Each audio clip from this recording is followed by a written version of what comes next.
Hindi otomatikong magiging miyembro ng House Prosecution Team ang chairperson ng House Justice Committee na nagsagawa ng pagdinig sa mga reklamong impeachment laban kay Okay. Vice President Sara Duterte.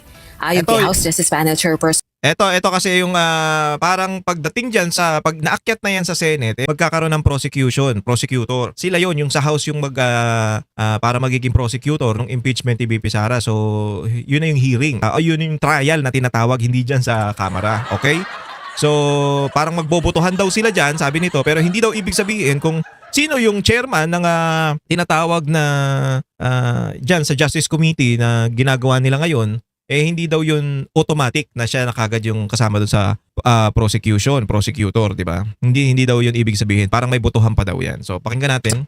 at Batangas 2nd District Representative Ang Jervy pangit na to. Luistro, plenaryo ang naghahalal kung sino-sino ang bubuo sa prosecution team. Okay? Posible ring magkaroon ng private prosecutor sa grupo.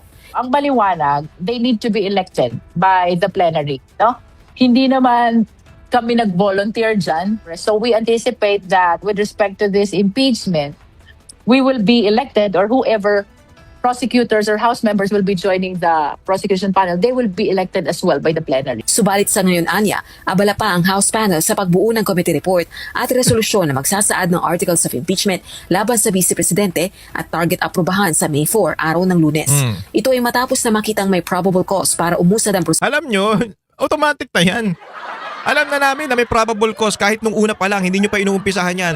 Ayun kagad ang plano nyong gawin. Anak ng putya, yung sa presidente, ang bilis nyong tanggihan, pero pag sa vice presidente, automatic.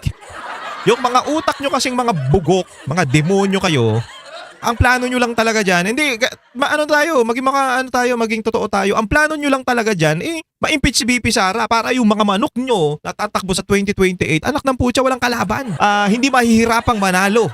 Bakit? Kasi wala yung pinakamalakas nilang kalaban. Malaking tinik si VP Sara sa inyong lahat, mga tarantado kayo.